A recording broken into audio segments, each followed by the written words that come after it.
Mike's Daily Podcast. FF episode 961. Hello, it is Mike Matthews. Broadcasting from I forgot how I started this. Cafe Anyway, located somewhere in Podcastro Valley, California is where we are. The last place on earth, basically. And today, the finale of my Into an Interview. Mike's Daily Podcast. With the band known as the Bobbleheads and John Ashfield. And there's just so much to do. Mike's Daily Podcast. Like, for example, I can sing you a song. Senator Lindsey Graham is basically out of the race. Fox News even said he didn't have a place on their debate stage, so I guess the Stokes Republicans hate for all media, including Fox News, which is their only ally as of late. Maybe Republicans should go around, Mike's Daily Podcast. Just go completely around media altogether and just yell at each other at Denny's. Mike's By the way, Daily you ever get that thing Podcast. when your voice starts to sound like Yeah! Lenny's? Or is it Squiggy?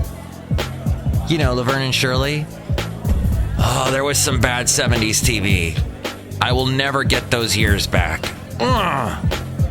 But Mike, that's classic TV. That's Nick at Night TV Land TV. I can't. You know, we all have a thing for nostalgia. Sting hates nostalgia. Did you know Sting hates nostalgia? That's why, he did that Police reunion a couple years ago. Oh, yeah, that happened. You remember that? Made a bunch of money. They were supposed to, never get back together again, kind of like the Eagles. They hated each other so much. Him, Andy Summers, and Stuart Copeland, the drummer. But then Sting got married finally to Trudy, and they did a little reunion during the impromptu reunion. Oh, and then they were inducted into the Rock and Roll Hall of Fame. This is all this Police knowledge you need to know. Police, the band. You know you like at least one song, even if you hate Every Breath You Take. You know there's one like Don't Stand So Close to Me, or Message in a Bottle, or So Lonely. I think that's got to be my favorite. So Lonely. And it's 3 chords, so you can't go wrong. 3 chords in the truth. So that was Sting. He said nostalgia is a waste of time. And that's why he never wanted to get the Police back together again, because it was just rehashing old memories. But then, you start to like those old memories. And they're warmth. They're warm because they're familiar. And we all need a little bit of warmth in our lives, especially now when it's in the 40s, even here in California. In the morning I leave, and it's a jacket upon my bod as I go out. I'm interested in these days in which we live, where Lindsey Graham has decided to, he hasn't formally left.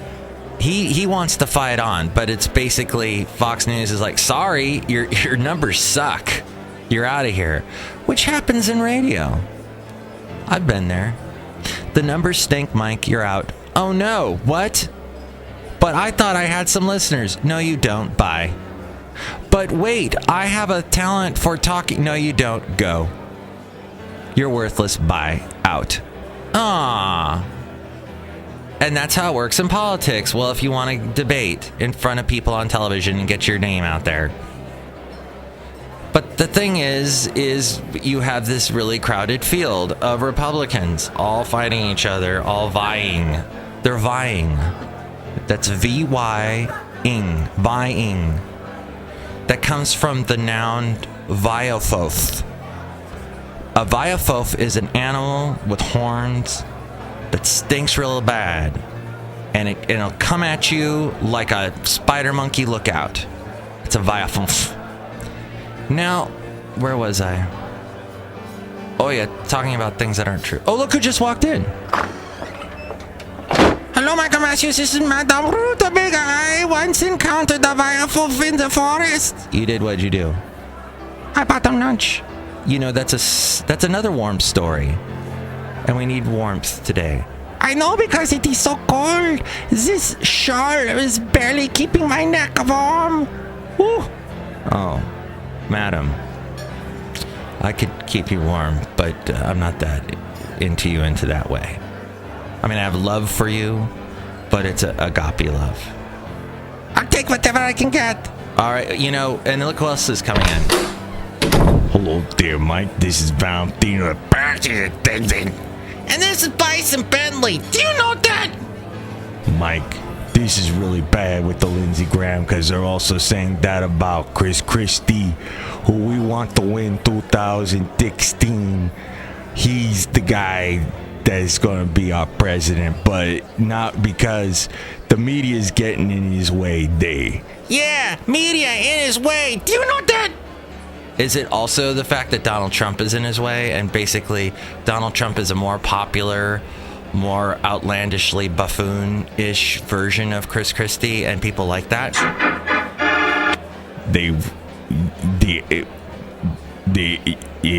Exactly. Chris Christie is better than Donald Trump. He's got better hair, and he's actually governed the state. Yeah, he's taking the floor to the mat, to the tires to the road, the spoon to the soup, the Blake Shelton to the Gwen Stefani. Do you know that? Oh, yeah, that whole thing's happening now. Blake Shelton, I've interviewed him. He's on the website, Mike'sDailyPodcast.com. He's in the cassette cubbyhole section of the website. Interviewed him several years ago. Very nice guy, very tall guy. He's much younger than Gwen. And they're completely different music. There's nothing that Blake does that even resembles what Gwen does. If they ever sing, have they sung a duet? If they ever sing a duet, watch that duet, because that is two people that are more unalike. It's going to be more outlandish than the Katy Perry, the John Mayer thing. So anyway, it's a wonderful, both recently divorced, both very popular people, both on a TV show that I guess is popular, The Voice. So I guess that was bound to happen. I wish them the best of luck. So if you would like to wish us some luck, please go to Amazon through the website, Mike'sDailyPodcast.com. And if you buy something on Amazon, go through that. And we get a little something from that, and it helps out support the show. I thank you in advance for doing that.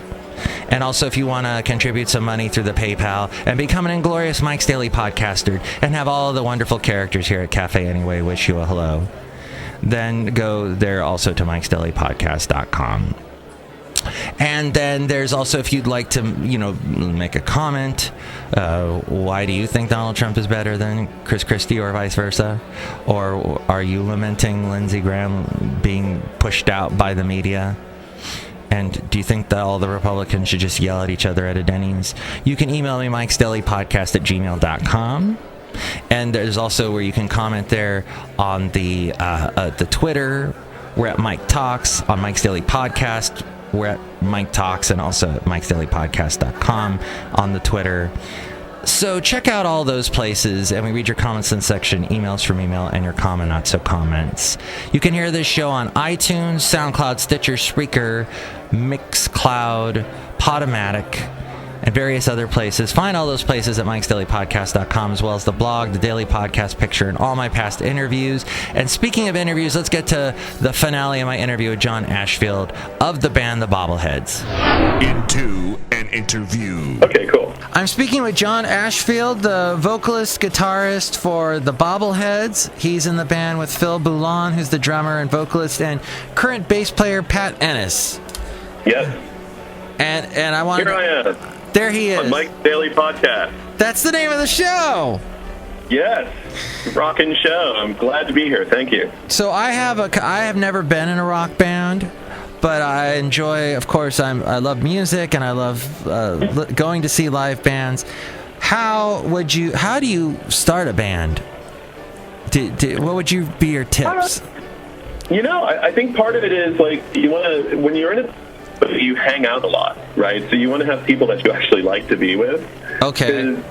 Because you do spend a lot of time, and you are, with people that you got to be, I've known Phil for such a long time, and I've known Pat for a long time now, and we're really good buddies. So if I bring in a song and they don't like it, I want them to tell me, hey, this tune kind of sucks. Let's not do it. Or it's not for us. And a lot of times that's cool. And if I really feel strongly about it, I'll be like, no, let's try it. Then you can't really argue with people about that you're making music with, because then you're at cross purposes, right? So, so my whole point is, like, if Phil doesn't like a song, I'll just try to write another one that he does. And he's usually the guy that, like, if he says the song isn't working for us, the drummer in the band is usually a good person to trust for that, or the bassist, it's the other two guys. Usually you start a band with friends or people that you know. I mean, I was lucky that when I answered Phil's ad after I'd moved out here, we hit it off right away and became friends, as well as really liking a lot of the same music. He's really into early Beatles, and he likes things with choruses, and just like I do. So, our joke always is, whenever a song's not working or it's taking too long, the band Roxette, their greatest hits album is called Don't Chorus, Get to the Chorus. So if Phil and I are watching something, if we're at a show and we don't like the band, I'm like, don't chorus, get to the chorus, whatever. Yeah. So like, that's always our mantra, like if it's taking too long to get to the catchy part, then something's not right. What's your favorite Roxette song? I'm a huge Roxette fan, and Per Gessle I actually went to Sweden to see his Swedish glam rock band in 2013. Whoa. Called Gyllene Tider. What are they called? They're like Gyllene Tider, spelled Gyllene Tider. I'll send you some links, because they have some really awesome music in Swedish, but it's really good, like glam rock, super catchy. Huh. So I'd have to say my favorite song by them is a song called Man Blir Ear, which means one gets dizzy. And then for Roxette, I'd have to say either Opportunity Knocks or She Doesn't Live Here Anymore. But of course, the hits were great too. The Look and Joyride and stuff, that's all great. I'm trying to remember Opportunity Knocks. I think I remember that one. Is that I'll send you a link for a live version from one of his solo tours. That's a real rockin' song. Like Opportunity Knocks would probably be the one that the Bobbleheads would cover. It must have been love, but it's over now. Yeah, I gotta tell you, I saw them in 2012 in San Francisco, and they started singing that song, and then the audience just sang, like, the whole song. Like, not just the chorus, but, like, the verse into the chorus. Like, a minute and a half sing-along. It was kind of, there were, like, 2 or 3 songs like that. It was kind of mind-blowing. Wow. Yeah, it was great. Every time I leave you, my heart starts fading like a flower. Yeah, of course they did that one, yeah. But again, like, those are really good pop songs, right? Like, they've got really good choruses that you can sing along to, and they've got a cool verse that builds up the energy into going into the chorus, so it's, like, way cool. And even though, like, a lot of the other stuff that I was mentioning by him is in Swedish, it still does that same musical thing, which is really, really great. Huh. So, but again, it's like all this comes from the same thing, when you think about 60s and 70s rock and pop, it was all about that. So that's really where I come out of. If you have a rock band, then do people throw bras on stage? Is that... it is. There is a thing, like, when you come off stage after playing and it's a good gig and everybody's, like, telling you how great you are and stuff, it's hard not to get a bit of a swelled head. And then you got to come home and be like, oh yeah, I've got to take out this dog I'm dog sitting, or I've got to pick up the laundry. Right. So it's kind of like, real life. But the cool thing about being in a rock band and playing shows is that I get to go on stage and pretend I'm some kind of rock star for a half hour or so. And that's kind of fun. But you are a rock star, John. Ah, well, thank you. I enjoy it. It's fun to jump up and down and make a lot of loud noises.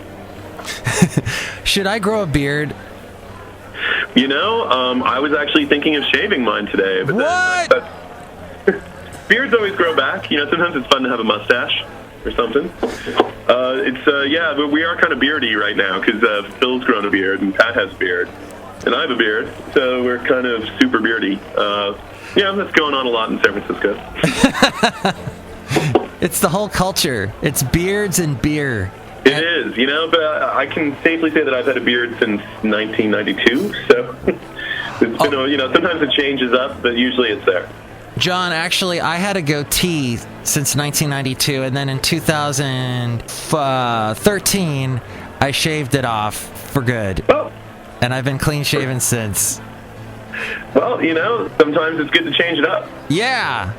But a friend of mine who has a goatee, he shaved his to make a mustache, and today, because we're recording this on Halloween, he's Mario. Mm-hmm. He's one of there you go. Super Mario. Yeah. Well, because my Halloween costume, the other music teachers at school, we all did a Little Mermaid theme.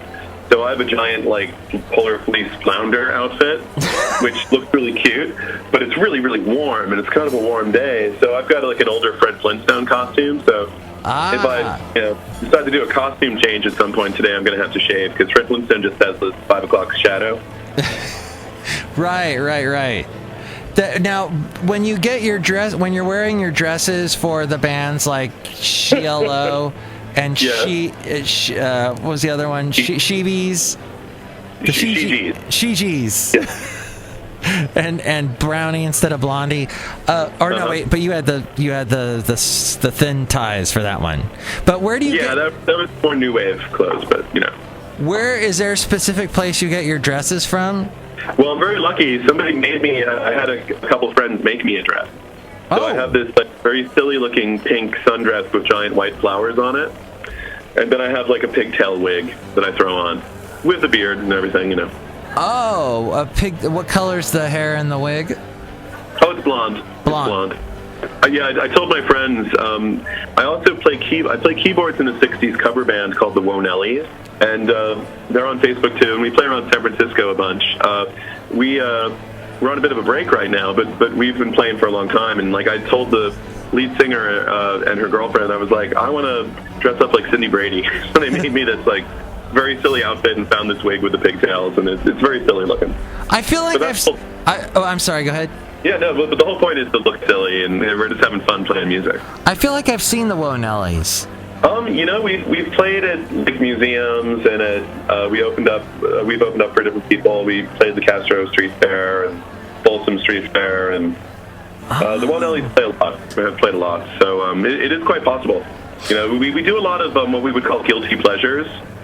So there's a lot of Mamas and the Papas and Love Grows Where My Rosemary Goes, and wow, by the Shocking Blue, and a lot of songs that bands don't really play too often, Where the Boys Are. We've got Lee Crow is our lead singer, and she's really amazing, so we do a whole bunch of songs. And that's always fun. I remember we played Dragging the Line by Tommy James.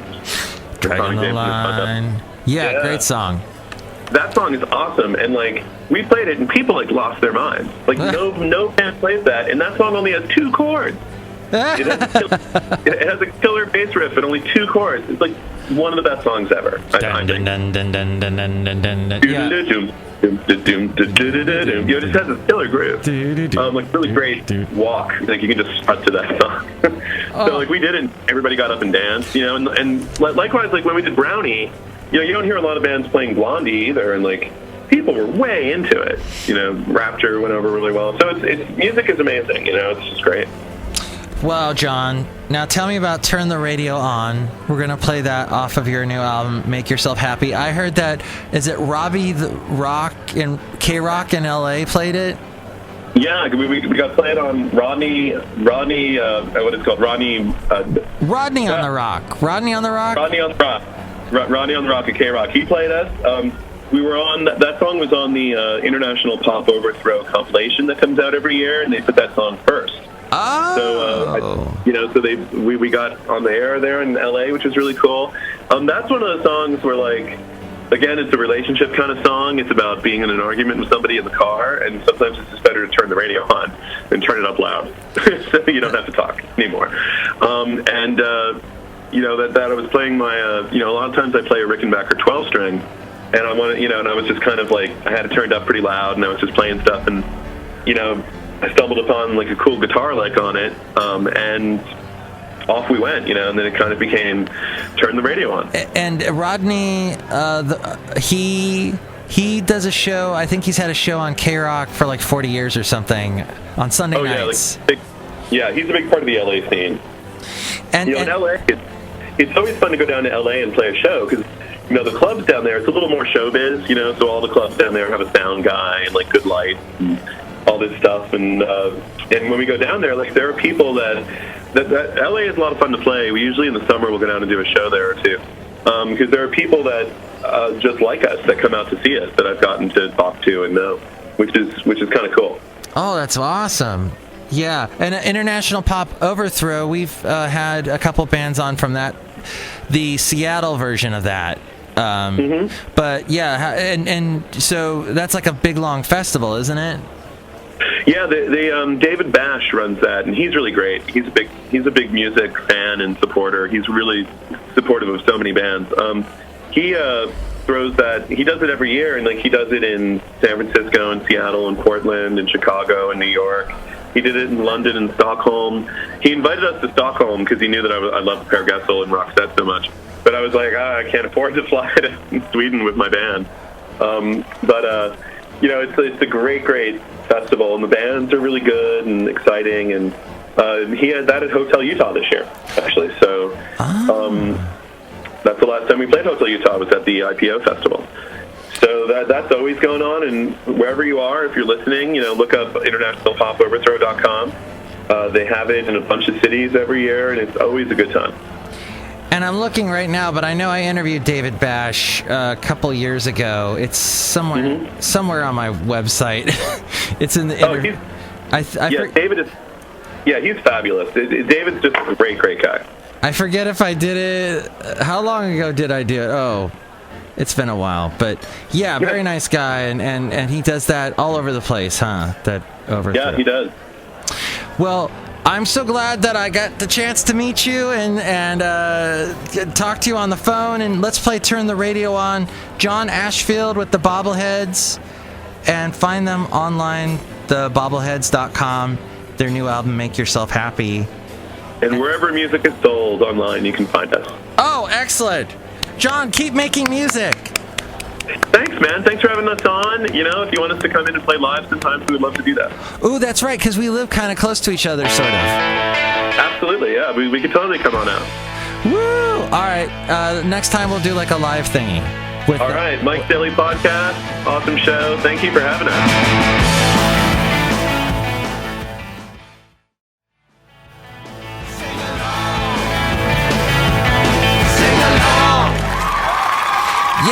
Thank you to John Ashfield. Very nice guy. As we go outside a cafe anyway, we're bringing Mike's Daily Podcast somewhere in Podcaster Valley. And here's today's podcast picture. The podcast picture is someone who's going to be on the next show, John Deere the engineer. That's right, Michael. Everyone, yes. In the picture, I have created a new form of energy. And see that picture now at mikesdailypodcast.com. I would like to describe to you how I was able to extract this energy. No, you don't. Yes, I do. I'd like to explain in detail. I brought several pages here. I would make the page rustling sound, but I don't have the pages here. I mean, I have the pages. Never mind, John Deere. You're clear as mud, and we expect nothing more from you. Thank you. By the way, I finally saw the Grand Budapest Hotel.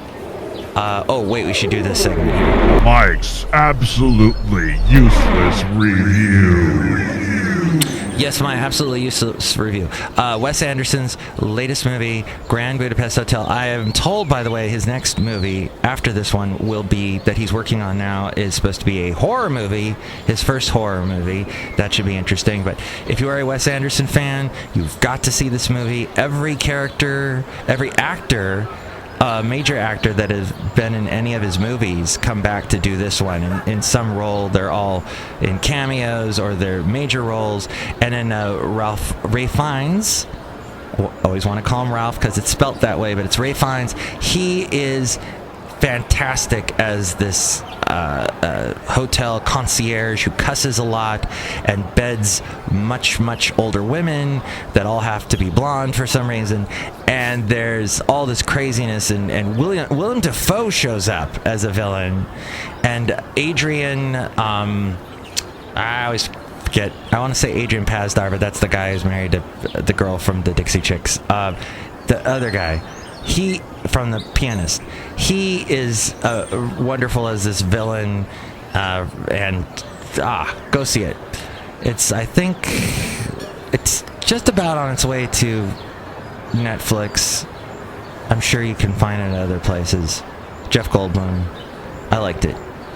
It's a comedy, basically. Don't expect to be watching a serious movie. It's a comedy. There are moments that are supposed to be serious, but it's just so wacky, outlandish. And I'm really glad Wes Anderson still makes movies, even though he's got his little things that he's got to keep doing.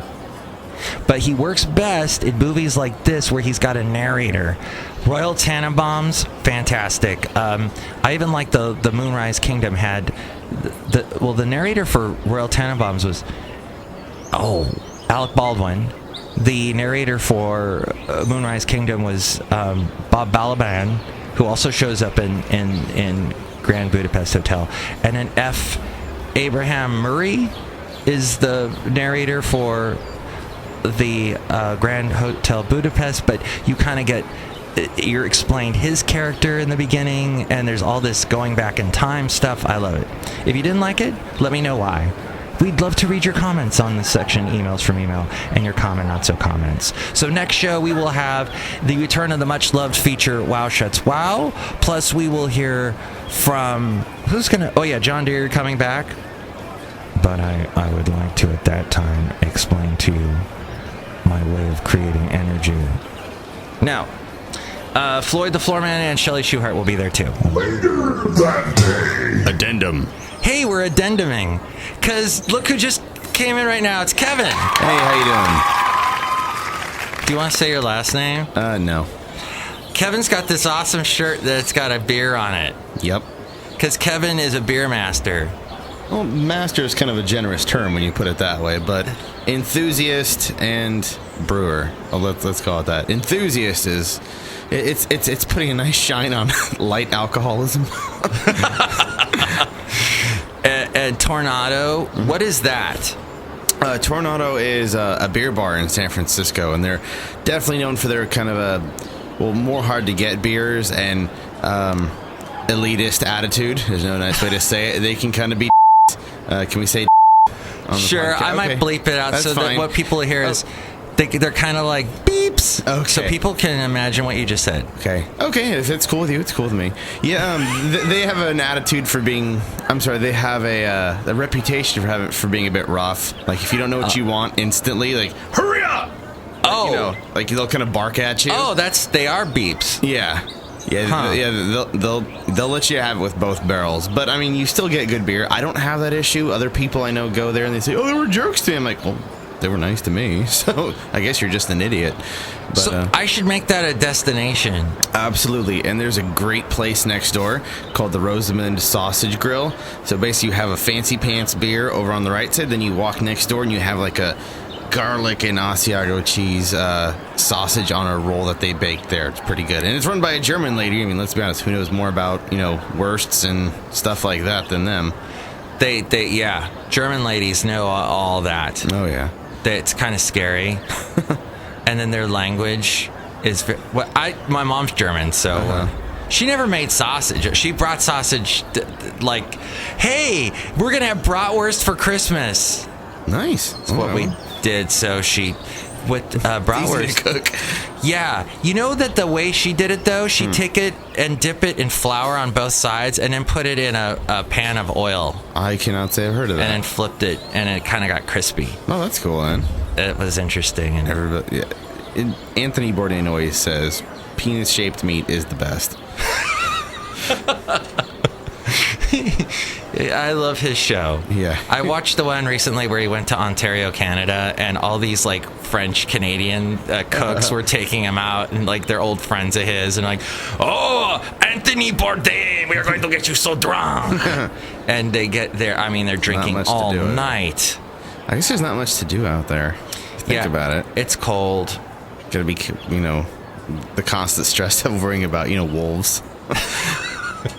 That's all I worry about. Yeah, that's what I would do when I visit Niagara Falls. Wolves? Oh no! So you were on television? As of yesterday, yes. Is it? Can we say where it's going to be? No, we can't. Unfortunately. Oh. It is a reality show. Okay. And it basically follows